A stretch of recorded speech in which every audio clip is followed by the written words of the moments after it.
भारत से मिली पाकिस्तान की शर्मनाक हार पर क्या बोले ऑस्ट्रेलिया के तमाम दिग्गज। इंग्लैंड के दिग्गजों ने भी ली पाकिस्तान की फिरकी। खुद पाकिस्तान दिग्गज भी कहीं मुंह छुपाए बैठे हैं, अपनी हार स्वीकार करने को भी नहीं है। जी हां, बात हो रही है भारत बनाम पाकिस्तान मुकाबले की। एक ऐसा मुकाबला जहां पाकिस्तान क्रिकेट टीम 95% मुकाबले को जीत चुका था। पाकिस्तानी दिग्गज कहते हैं कि भारत ने तो हमें थाली में परोसकर ये मुकाबला दे दिया था, लेकिन हमारी इतनी औकात नहीं कि हम उस मुकाबले को ले सकें। जी हाँ, इस तरह के बयान आ रहे हैं पाकिस्तान के तमाम दिग्गज खिलाड़ियों के, और आए भी क्यों ना। पाकिस्तान ने जिस तरह का खेल दिखाया वाकई में शर्मसार करने वाला है। पाकिस्तान क्रिकेट टीम फिलहाल यूएसए से हार के आ रही है। पहला तो बड़ा सदमा उनके लिए यही था, ऊपर से भारत से हारे और ऐसा मुकाबला हारे, मतलब वो सेलिब्रेशंस की तैयारी कर रहे थे। पाकिस्तान दिग्गज भारत को चिढ़ाने की तैयारी कर रहे थे, लेकिन अचानक से वक्त, जज्बात, सब कुछ बदल गया और पाकिस्तान एक जीता हुआ मुकाबला हार गया, और वो भी भारत के सामने। और फिर होना क्या था, अपनी ही टीम को फटकार लगाई थी। लेकिन इस बीच में ऑस्ट्रेलिया के दिग्गज खिलाड़ियों ने भी इस मुकाबले को लेकर अपनी प्रतिक्रिया दी है, तो इंग्लैंड दिग्गजों ने भी बयान दिए हैं। आइए आपको बताते हैं इस मुकाबले के बाद क्या आ रहे हैं बयान देश दुनिया के दिग्गज, खासतौर पर ऑस्ट्रेलिया और इंग्लैंड की तरफ से कैसे पाकिस्तान के मजे लिए जा रहे हैं। आगे बढ़ने से पहले अगर आप भी हैं इंडियन फैंस तो वीडियो को लाइक कर दीजिए और कमेंट सेक्शन में आपकी राय बताएं। लेकिन कमेंट सेक्शन में आपकी फेवरेट टीम जानना चाहते हैं, आपकी फेवरेट खिलाड़ी जानना चाहते हैं। ऑब्वियसली इंडिया है, लेकिन फेवरेट खिलाड़ी कौन, कमेंट में जरूर बताएं। तो चलिए जानते हैं भारत बनाम पाकिस्तान मुकाबले के दिग्गजों की क्या प्रतिक्रिया। आइए पहले तो जानते हैं ना पाकिस्तान खुद कैसे अपने ही खिलाड़ियों को फटकार रहा है, फिर बताते हैं ऑस्ट्रेलिया और इंग्लैंड की तरफ से क्या बयान आए हैं। सबसे पहले बता दें कि पाकिस्तान के हेड कोच जो अफ्रीका के हैं, गैरी क्रिस्टन, इन्होंने पाकिस्तान की हार की सबसे बड़ी वजह बताई है। इन्होंने ऐसा बयान दिया है जिसने हर किसी को चौंका दिया है। गैरी क्रिस्टन ने कहा, आप बिल्कुल सही कह रहे हैं, ये सभी खिलाड़ी अंतर्राष्ट्रीय खिलाड़ी हैं और वे जानते हैं कि जब वे अपना सर्वश्रेष्ठ प्रदर्शन नहीं कर रहे होते हैं तो उन पर दबाव आता है। ये समझ में आता है, लेकिन इनमें से बहुत से खिलाड़ियों ने कई वर्षों तक दुनिया में बहुत सारा T20 क्रिकेट खेला है और ये उन पर निर्भर करता है कि वह अपने खेल को कैसे आगे ले जाता है। मैदान पर खिलाड़ियों पर निर्भर करता है, न कि बाकी बातों पर निर्भर करता है। उन्होंने कहा, हमारा बल्लेबाजों को सिंपल मैसेज था कि वे बाउंड्री की तलाश करें, ढीली गेंदों का फायदा उठाए। पाकिस्तानी कोच का मानना है कि उनके खिलाड़ियों ने 15 ओवर तक तो अच्छा प्रदर्शन किया, लेकिन एक विकेट गिरने के बाद स्ट्राइक रोटेट बंद हो गई, बाउंड्री बंद हो गई। अचानक से वक्त और जज्बात सब कुछ बदल गए और हमने खेल में खुद को मुश्किल स्थिति में लाकर खड़ा कर दिया है। तो वहीं पर पाकिस्तान के एक दिग्गज खिलाड़ी ने कहा कि भारत ने तो प्लेट में परोसकर मैच दिया था, लेकिन हमारी कहाँ हैसियत कि हम उस मैच को ले पाएं। जहां पाकिस्तान के पूर्व तेज गेंदबाज वकार यूनिस ने एक बड़ी प्रतिक्रिया दी है।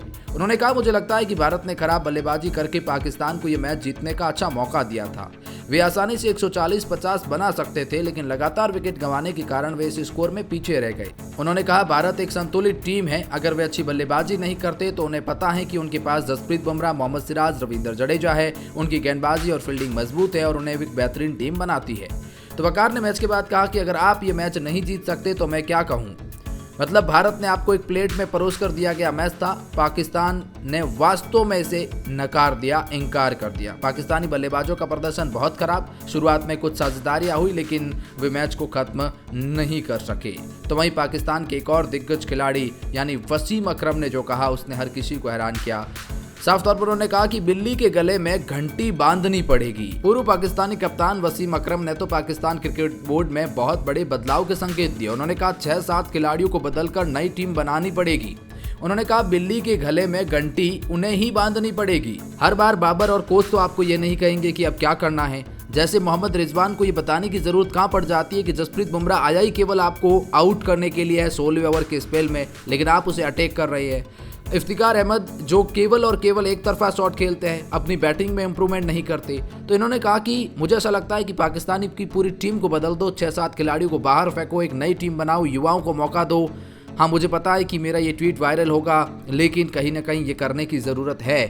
इन लड़कों ने ऐसा ही काम किया है कि इन्हें फटकार लगाने की ज़रूरत है। लेकिन इन सब के बीच में ऑस्ट्रेलिया के दिग्गज कप्तान यानी रिकी पॉन्टिंग ने एक बहुत बड़ा बयान भारतीय कप्तान रोहित शर्मा और इस मुकाबले पर दिया है। उन्होंने कहा कि रोहित शर्मा बहुत अनुभवी कप्तान है और जब मैच के बाद में उनसे मिला तो कहा कि दोस्त, आज आपकी कप्तानी बेहतरीन थी। मुझे नहीं लगता कि इससे ज्यादा आप कुछ कर सकते थे। के पास वास्तव में आईपीएल में ऐसे तेज गेंदबाज हैं जो सिर्फ भारत के लिए ही नहीं बल्कि आईपीएल में भी है। इसीलिए रोहित उन्हें बखूबी समझते हैं और उन्हें मालूम है कि वो गेंदबाजों का इस्तेमाल कब कर सकते हैं। रिकी पॉन्टिंग ने वास्तव में रोहित शर्मा की कप्तानी की तारीफ करी। पॉन्टिंग ने कहा कि मुझे यानी पांड्या ने भी गेंद से बहुत अच्छा काम किया, फिर यह एक ऐसा विकेट रहा है जो तेज गेंदबाजों को पसंद आया है। बता दें कि ऑलराउंड हार्दिक पांड्या ने 4 ओवर में 24 रन देकर केवल 2 विकेट चटकाए। तो रिकी पॉन्टिंग ने कहा कि ये सब कुछ अच्छा किया। पॉन्टिंग ने अक्षर पटेल की भी तारीफ करी, पॉन्टिंग ने ऋषभ पंत की भी तारीफ करी, लेकिन पॉन्टिंग ने कहा कि एक ऐसा मैच था जहां पाकिस्तान हावी हो गया। अगर उस मुकाबले को पाकिस्तान नहीं जीत पाता है तो पाकिस्तान के लिए इससे ज़्यादा कोई डिसअपॉइंटिंग चीज़ रहेगी नहीं। साफ तौर पर रिकी पॉन्टिंग ने पाकिस्तान के लिए बेहद निराशाजनक बताया है। तो वहीं इंग्लैंड के एक दिग्गज खिलाड़ी माइकल वॉन ने ट्वीट किए थे। ट्वीट जब भारत 120 रन पर ऑल आउट हो गया तो उन्होंने कहा कि क्या पाकिस्तान के लिए कोई चांस है, मतलब उन्होंने भारत की ट्रोलिंग करी यहाँ पर। लेकिन उसके बाद जब कुछ हद तक पाकिस्तान इस मुकाबले में पिछड़ गया तो फिर उन्होंने कहा मे बी दे डोंट, यानी पाकिस्तान के लिए कोई चांस नहीं है, मतलब वो अपने बयान से बदल गए। उसके बाद माइकल वॉन ने ट्वीट किया और लिखा, sometime really poor pitches produce the best game, it was one of the them, मतलब कभी कभार खराब पिचें भी आपको एक ऐसा रोमांचक मुकाबला, बेहतरीन मुकाबला करवा के देती है और यह वही मुकाबला था। Pakistan just don't believe they can win, Pakistan में बिलीव ही नहीं था कि वो मुकाबला जीत सकते हैं, सिंपल एज दैट। ये कहीं ना कहीं माइकल वॉन ने कहा है कि 120 का पीछा करना, ये बिलीव भी पाकिस्तान में नहीं था कि वो कर सकते हैं। इसी तरह से सैम वॉटसन ने भी अपने बयान में कहा था कि भारत पाकिस्तान का मुकाबला है, पाकिस्तान अमेरिका से हार के आ रहा है तो फिर पाकिस्तान इस पिच पर स्ट्रगल करेगा, ये पहले से ही सैम वॉटसन ने प्रिडिक्ट कर दिया था।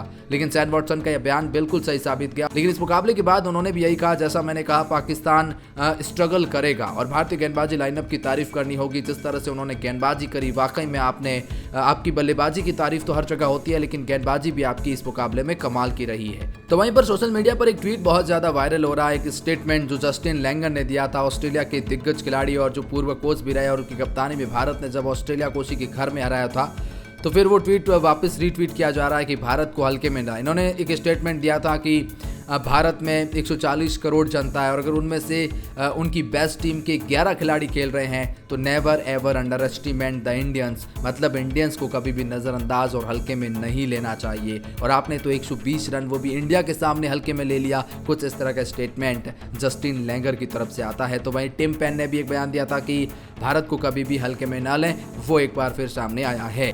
लेकिन खैर, इन सब के बीच में आपकी क्या राय है, आप क्या सोचते हैं, कमेंट सेक्शन में अपनी राय ज़रूर बताएं।